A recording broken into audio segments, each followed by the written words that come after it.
Rest of them. Susanna is wrapped Fully in the clad warmth in Ben Shepherd. of a Ben blanket. One is tea and one is coffee because my tastes change throughout the morning. Before I became teetotal, we're a lot more relaxed since I stopped drinking. Please welcome Susanna Reid.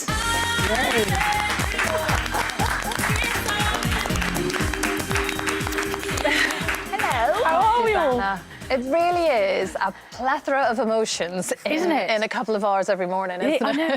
it? But just behind the scenes, I was looking at I looked like I was doing calendar girls with those masks. I get the tea coffee thing. I get that. Yes. Absolutely understand that. Right at the beginning of the programme, you want coffee Yes. to drive you through because Absolutely. the alarm is set at 3:15 and really you want to drip, don't you? Yeah. You know, insert it into your arm with a triple espresso. And then at 3:15. What time do you go to bed? Sometimes, you know, really sensibly and sometimes Really too late. not. Yeah. Sometimes you I just tell you what, always look Susanna, so though, I good. remember when BBC Breakfast moved to Manchester all those years back. How many train journeys did you do a day just to be with your children? Yeah, 2.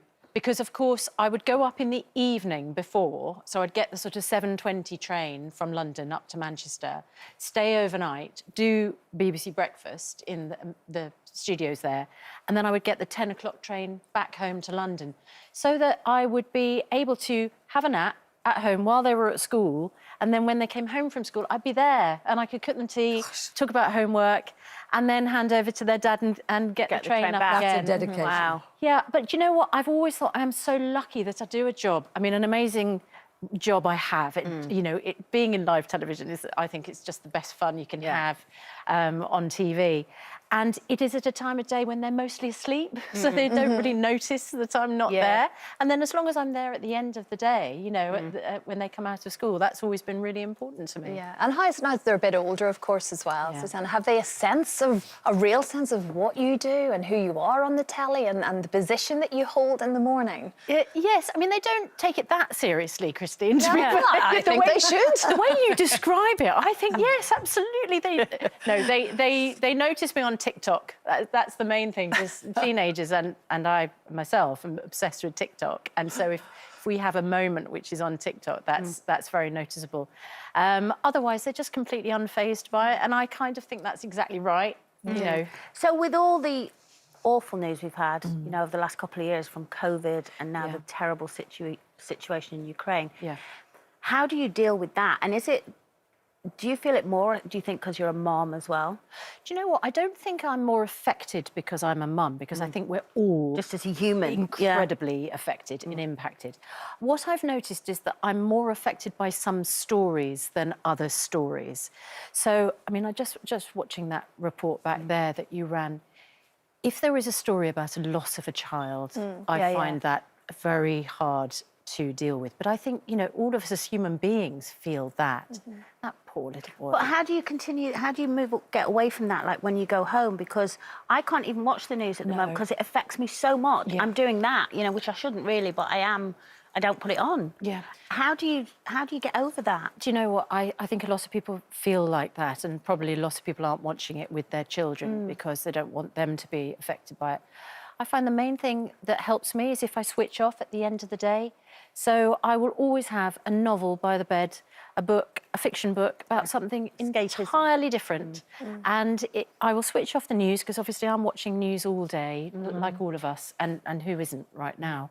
But as long as I just switch off at a certain time and then get my head into something entirely different, into a novel, into somebody else's world, I find that can really affect my state of mind.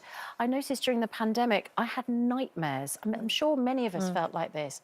I had nightmares where I was sleeping, and in my dreams, I was trying to save people's lives and unable to do so. And I think we just had all this bad news seeping into us. All of us felt powerless as to what to do. So now it's about switching off, changing my attention, diverting myself, and then waking up and dealing with it all again in the morning. One thing I wanted to ask you is your sons are still living at home. Yeah. And they're teenagers. Yes. And so I suppose when you come home, they're there and you are processing all this bad news by setting it aside and getting immersed in other things. Like I cook.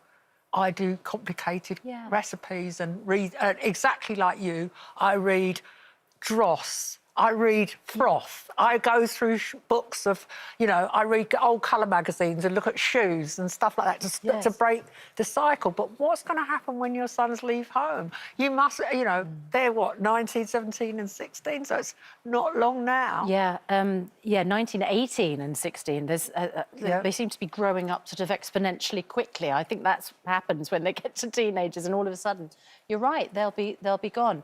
They talk to me quite a lot about the news, actually.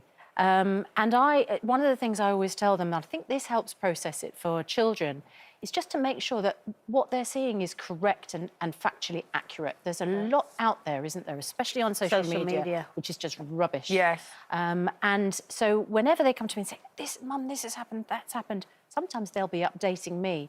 But I'll always say to them, what was the source for that? Are you absolutely sure that that's the case? And sometimes just by sort of investigating a little bit the source of material, it can just help sort it out. Tone down the panic a little bit, I think. The journalist is always there, Susanna.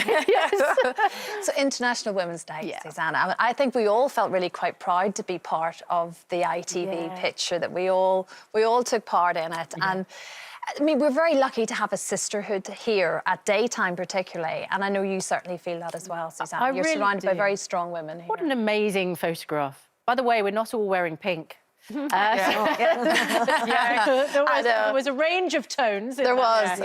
We're all variations. And of course, one of the amazing things about that photo is we're all busy working women, aren't we? So it was impossible to get everybody there on exactly the same day. So when people say, you know, how on earth did that come about? Well, by a lot of careful work over 3 days, putting all of that together. Bit of camera trickery as well. Yeah, absolutely right. And why not? We can't all be there at the same time on the same day. And I just think it's a wonderful celebration. I'm going to really treasure that photograph because it's just so lovely to see us all together. It's wonderful. Absolutely right. And it is a sisterhood. I mean, you know, I'm really lucky to work with some incredible women on Good Morning Britain, Ranvir Singh, Charlotte Hawkins, of course, and the amazing Kate Garraway, who I think is one of the inspirational women that a lot of people have looked to. I mean, my goodness, we've all navigated our way through the pandemic, but nobody, you know, with such a tricky home life as Kate, with poor Derek, you know, and the way that he's affected. So she is absolutely incredible. And how she's carried on coming to work and being a great mum and a great partner to her amazing husband. It's the importance of having good friends when you come to the workplace, though, isn't it? I really valued coming back to Loose Women during the pandemic. I missed everybody so much, and it was just so terrible working from home. Yeah, exactly. I can imagine. I was lucky because we carried on working. You know, we were in the studio, which was really lucky. Susanna, an absolute delight, as always. Thank you on International Women's Day. Thank you so much. 3:15 tomorrow morning. Exactly. Corey, Samuel, Longchambon tomorrow. Bye-bye. See you soon.